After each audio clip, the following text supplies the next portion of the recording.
পৰা যেটো সিদ্ধান্ত লৈছে সেই সিদ্ধান্তখিনি আসলতে অসম চৰকাৰৰ ফালৰ পৰা যেটো ত্ৰিপাক্ষিক যেটো আমাৰ বৈঠক হৈছিল সেই বৈঠকৰ যেটো সিদ্ধান্ত সেই গোটেইটো সিদ্ধান্তৰ ওপৰত ভিত্তি কৰি পেলাই আজি আলোচনাখিনি হৈছে আসলতে অসম চৰকাৰৰ লগত যি আমি আলোচনা নকৰো কিয় ইমপ্লিমেন্টিং এজেন্সি অৰ্থাৎ যিমান কাৰ্যকৰী কৰিব সেইটো আমাৰ পৰিষদৰ সদস্য বা পৰিষদে গোটেইখিনি কাৰ্যকৰী কৰা হ'ব তো সেইখিনি ক্ষেত্ৰত যিখিনি সিদ্ধান্ত লৈছে এটা সেই পিজিআৰ বিষয়টো লৈ পেলাই ইয়াত যিসকল অবৈধভাৱে বেদখলকাৰী আছে য'ত ধৰি লওক পিজিআৰ আছে বিজিআৰ আছে চৰকাৰী ভূমিত স্কুলৰ মাটি আছে চেৰিকালচাৰ আছে ইৰিগেশ্যন আছে সেই যিমানখিনি চৰকাৰী ভূমি আছে অতি শীঘ্ৰে কাইলৈৰ পৰা ইভিকশ্যন নটিছখিনি দিয়া হ'ব 15 দিনৰ ভিতৰত বা 15 দিনৰ পিছত গোটেইখিনি উচ্ছেদৰ কামখিনি আৰম্ভ কৰা হ'ব আৰু দ্বিতীয়তে পিজিআৰৰ এলেকাত য'ত বেহা বেপাৰ কৰিছে সেইটো গোটেই ট্ৰেডিং লাইচেন্সখিনি কেঞ্চেল কৰি দিয়া হ'ব আৰু কাইলৈৰ পৰা গোটেই ট্ৰেডিং লাইচেন্সটো কেঞ্চেল কৰি মেলি পেলাই গোটেই বিজনেছ ষ্টাব্লিছমেণ্টটো গোটেইখিনি চিল কৰা হ'ব তৃতীয়তে তাত যিবোৰ তাত অফিচ আছে যিবোৰ তাত ডিপাৰ্টমেণ্টেল অফিচবোৰ আছে তাত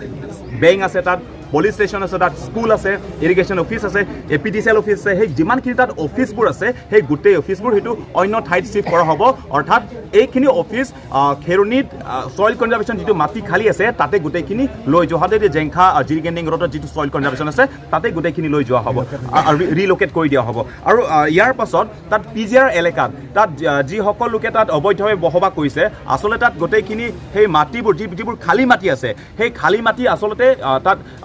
কোনো ধৰণৰ খেতি কৰিব দিয়া নহ'ব তাত ধান কুঁহিয়াৰ বা কোনো ধৰণৰ খেতি কৰিব দিয়া নহ'ব তাত গোটেইখিনি ডিমাৰ্কেশ্যন গোটেইখিনি বাউণ্ডেৰী ফেন্সিং কৰি মিলি পেলাই তাত অতি শীঘ্ৰে তাত গছ ৰোৱা বা এফৰেষ্টেশ্যনৰ কামখিনি তাত আৰম্ভ কৰা হ'ব সেইটো কাইলৈৰ পৰা গোটেইখিনি টেণ্ডাৰ প্ৰচেছ বা গোটেইখিনি কাম কাজখিনি কাইলৈৰ পৰা গোটেইখিনি আৰম্ভ কৰি দিয়া হ'ব আৰু লগতে ইয়াত পিজিআৰ তাত যিহেতু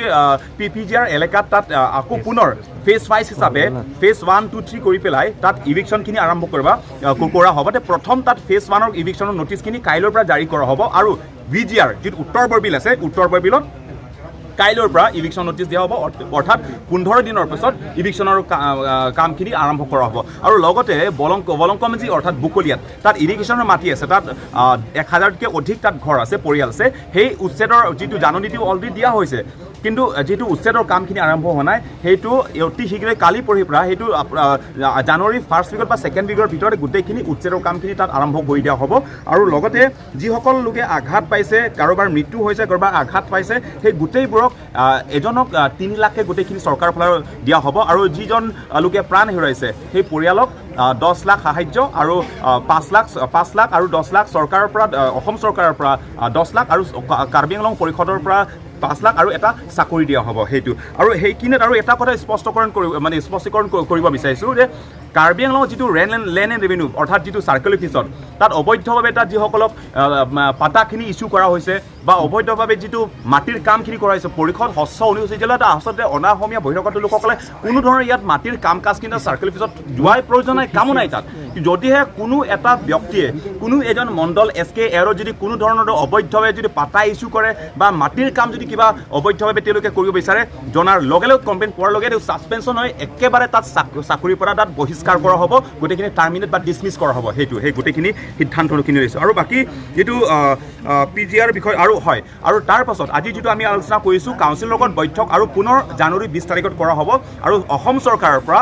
চৰকাৰৰ লগত আৰু পুনৰ ত্ৰিপাক্ষিক যিটো বৈঠক সেইটো 17 জানুৱাৰীত বহাৰ লগে লগে তাৰপিছত আকৌ 20 জানুৱাৰীত আকৌ পুনৰ বহা হ'ব কাৰণ যিটো আমি সিদ্ধান্ত লোৱা হৈছে বা যিটো বৈঠক যোৱা দুদিনৰ আগত যিটো আমি বহিছিলোঁ সেইটোত মানে কিছুমান কথা আছে সেইটো তাত আমি সমাপ্ত কৰিব নোৱাৰোঁ সেইটো আমি সমাধানখিনি বিচাৰি পোৱা নাছিলোঁ সেই গোটেইটো বিষয়টো লৈ পেলাই আমি এটাকৈ গোটেই স্পষ্ট কৰি পেলাই আমি অহা জানুৱাৰী 17 তাৰিখত তাত আমি আলোচনা কৰি মেলি পেলাই তাৰ পাছত আমি গোটেইখিনি জানুৱাৰী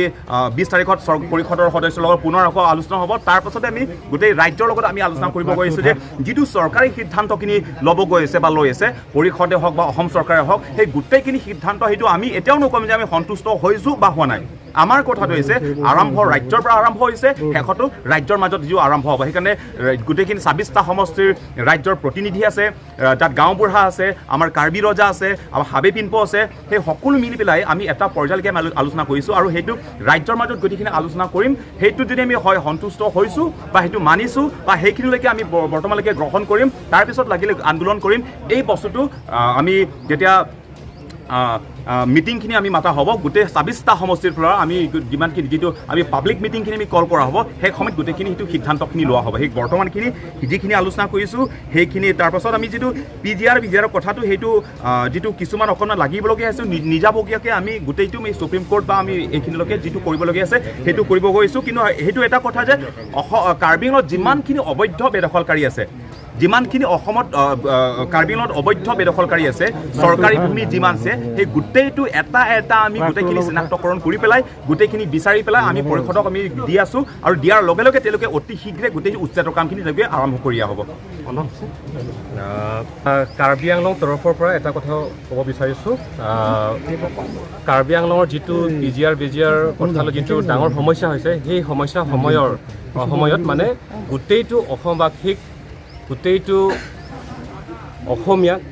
আমি ধন্যবাদ জ্ঞাপন কৰিছোঁ গোটেইটো জনজাতিক আমি ধন্যবাদ জ্ঞাপন কৰিছোঁ কাৰণ এনেকুৱা ডাঙৰ সমস্যাত আপোনালোকে থিয় দিছে আমাক সহায় কৰিছে আমি খুবেই ভাল পাইছোঁ আৰু এটা আমাৰ ৰিকুৱেষ্ট আছে কাউন্সিলে যিটো আজি যিটো সিদ্ধান্ত লৈছে সেই কথা লৈ কাউন্সিলে যিটো কাম কৰিব সেই কামতে যাতে যেন অসম চৰকাৰে আমাক ফ'ৰ্চ দিয়ে বা সহায় যোগিতা কৰে সেইটো কাৰণে আমি ৰিকুৱেষ্ট কৰিছোঁ গোটেইটো অসমবাসীক যে আপোনালোকে প্ৰেছাৰ দিয়ক যাতে যেন অসম চৰকাৰে আমাক ফ'ৰ্চটো দিয়ে বা সহায় যোগিতা কৰে যিবিলাক তাতে তেওঁলোকৰ আমি আলোচনা কৰিছোঁ আৰু গোটেইখিনি সমস্যাবিলাক সমাধান কৰাৰ স্বাৰ্থত আমি প্ৰায়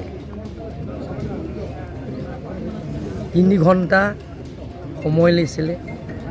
আৰু সেই 3 ঘণ্টাৰ ওপৰত আমি গোটেইখিনি সিদ্ধান্ত লৈছোঁ যে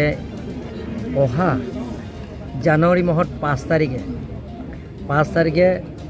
গুৱাহাটী হাইকোৰ্ট খোলাৰ লগে লগে যে কাৰ্বি আংলং অট'নমাছ কাউন্সিলৰ পৰা এফিডেভিট এটা দিব যে PGR লেণ্ডটো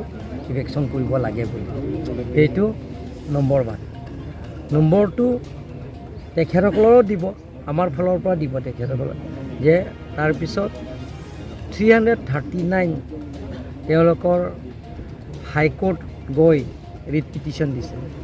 তেওঁলোকৰ প্ৰিন্সিপাল ছেক্ৰেটাৰী ওপৰত যিটো নেকি নটিফিকেশ্যন সেইটো চেলেঞ্জ কৰাৰ কাৰণে তেওঁলোকৰ ষ্টে অৰ্ডাৰ লৈ নিছে তেওঁলোকৰ সেই প্ৰিন্সিপাল ছেক্ৰেটাৰী যিটো অৰ্ডাৰ দিয়াটো তেওঁলোক ছাছপেণ্ড কৰাইছে গতিকে যিবিলাকৰ আছে 339ৰ বাহিৰে যিবিলাক আছে কালিৰ পৰা আকৌ নটিছ যাব PGR বহবাস কৰা তেওঁলোকৰ কালিৰ পৰা 15 ডেজৰ নটিছ দিব কাৰণ as per Assam land act মতে আসাম লেণ্ড ৰেগুলেশ্যন এক্ট মতে 1886 সেইমতে 18 ৰুলছ 18(2) মতে 15 ডেজ সময় দিব লাগিব গতিকে কালি নটিচ দিয়া হ'ব 15 ডেজৰ ভিতৰত তেওঁলোকৰ PGR আৰু BGR বহবাস কৰা তেওঁলোকৰ কাৰণে নটিচ দিয়া হ'ব কাৰ্বি আংলং অটোনমাছ কাউন্সিলত এইটো আমি আজি সিদ্ধান্ত লৈছোঁ লগতে আমি আজি সিদ্ধান্ত লৈছোঁ যিবিলাকৰ চৰকাৰী মাটি বহবাস কৰা বহুত দিনৰ পৰা তেওঁলোকে বহবাস কৰি আছে ইলিগেল ইনক্ৰচাৰ হৈছে তেওঁলোকৰ কাৰণে কাৰ্বি আংলং অটোনমাছ কাউন্সিলৰ পৰা আজি সিদ্ধান্ত লোৱা হৈছে আৰু তেওঁলোকৰ লগত একেলগে আলাপ আলোচনা কৰি আজি সিদ্ধান্ত লোৱা হৈছে কালিৰ পৰা 15 ডেজত কালিৰ পৰা 15 ডেজৰ ভিতৰত তেওঁলোকৰ ইয়াৰ পৰা যাব লাগে নহ'লে 15 ডেজৰ পিছত উচ্ছেদ অভিযান কৰা হ'ব ইভেকশ্যন কৰা হ'ব সেইটো আজি সিদ্ধান্ত লৈছে প্ৰথম আমি বকলীয়া ইৰিগেশ্যনটো বিহুৰ পিছত সেইটো আমি ইভেকশ্যন কৰিম বুলি আজি সিদ্ধান্ত কৰিছোঁ আমি নটিচ দিলোঁ ইয়াত সেই নটিচ দিয়াৰ পিছত এতিয়া আমি আজি সিদ্ধান্ত লৈছোঁ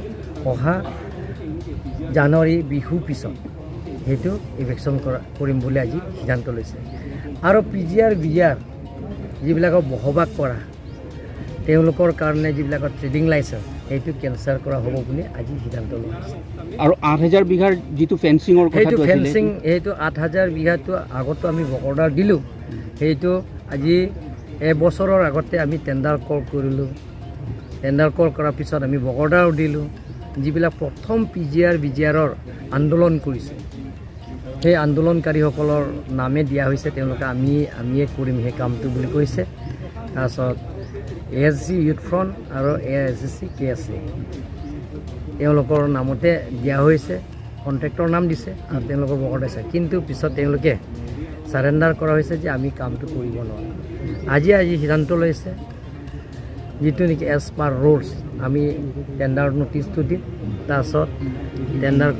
যোনে মাৰিব তাতে আমি সোনকালে বকৰ্ডাৰটো ইছ্যু কৰিম তাৰপিছত আকৌ ফেন্সিং PGRৰ অফিচবিলাক যিটো ডিচিশ্যন যিবিলাক অফিচ আছে PGR BGRৰ school education institution schools Anganwadi center তাৰপিছত ইৰিগেশ্যন অফিচ আছে তাত সেই গোটেইখিনি শিফ্ট কৰিবৰ কাৰণে আজি সিদ্ধান্ত লৈ যোৱা হৈছে আৰু হিৰণী ফিলাংপি আমাৰ ছইল কনজাৰ্ভেশ্যন অফিচ আছে মাটি আছে আৰু লগতে হিৰণী কিপাৰত আমাৰ গাৰ্লছ হাইস্কুলৰ এটা মাটি আছে তাতে খালী মাটি আছে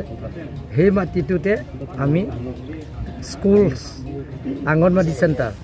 আৰু ইৰিগেশ্যন অফিচ সেইখিনি শিফ্ট কৰিবৰ কাৰণে আজি সিদ্ধান্ত লৈছে হাই পাৱাৰ কমিটিটো আগত আছে কিন্তু আজি জইণ্ট মনিটৰিং চেলৰ কমিটি গঠন কৰিম বুলি আজি সিদ্ধান্ত লোৱা হৈছে